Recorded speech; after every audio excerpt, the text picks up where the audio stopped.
99లో రాజశేఖర రెడ్డి గారు ప్రధాన ప్రతిపక్ష నాయకుడిగా పోషించిన పాత్ర ఈనాడు వైఎస్ షర్మిల మీ తరఫున నిలబడుతుంది, మీ తరఫున కొట్లాడుతుంది. ప్రజల గొంతుకై ప్రజా సమస్యల మీద మాట్లాడుతుంది. 99 రాజశేఖర రెడ్డి గారి స్ఫూర్తిని ఈనాడు షర్మిల కొనసాగిస్తుందని సంపూర్ణమైన విశ్వాసం నాకున్నది. 99లో వైఎస్ఆర్ను చూసిన చాలా మంది పెద్దలు ఈ వేదిక మీద ఉన్నారు, ఉమ్మడి రాష్ట్రంలో ప్రజలు ఉన్నారు.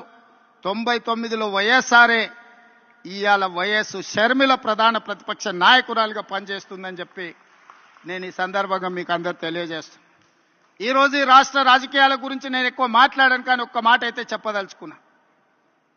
ఈ రాష్ట్రంలో బీజేపీ అధికారంలో ఉంది. బీజేపీ అంటే బాబు, జగన్, పవన్. ఈ రాష్ట్రంలో ప్రతిపక్షం లేదు. ఈ రాష్ట్రంలో ఉన్నది మొత్తం పాలక పక్షమే. బాబు గారు మోడీ పక్షమే, జగన్ గారు మోడీ పక్షమే, పవన్ గారు మోడీ పక్షమే. మరి అంతా పాలక పక్షమైనప్పుడు ప్రతిపక్ష పాత్ర ప్రజా సమస్యల మీద మాట్లాడాలి, నిలదీయాలి, కొట్లాడాలి అని అంటే ఒక నాయకులు కావాలి. ఆ నాయకురాలే వైఎస్ షర్మిల. ఈ ఆంధ్రప్రదేశ్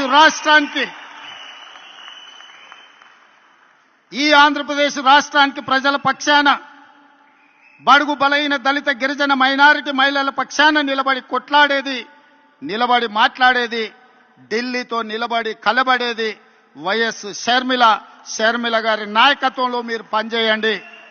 తప్పకుండా 2029లో రాజశేఖర రెడ్డి గారు ఏ విధంగా అయితే 1984లో ప్రస్తావన మొదలుపెట్టి 2004లో 20 సంవత్సరాలు కొట్లాడి ఆనాడు ఉమ్మడి ఆంధ్రప్రదేశ్కు ముఖ్యమంత్రి అయిందో, 2009లో ఈ ప్రస్థానం మొదలుపెట్టి 2029లో ఆంధ్రప్రదేశ్ రాష్ట్రానికి వైఎస్ షర్మిల ముఖ్యమంత్రి అవుతుంది.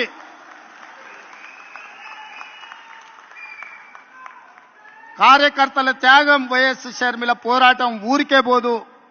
ప్రజలు నిశితంగా గమనిస్తున్నారు. 2029లో ఈ దేశానికి రాహుల్ గాంధీ గారు ప్రధానమంత్రి అవుతారు. ఆంధ్రప్రదేశ్లో కాంగ్రెస్ పార్టీ అధికారంలోకి వస్తుంది. ఇదే వైఎస్ఆర్ చివరి కోరిక. ఈరోజు చాలా మంది ఆయన పేరు మీద అన్ని రకాల లబ్ధి పొందిండ్రు. కుటుంబ సభ్యులుగా వారసత్వం రాదు.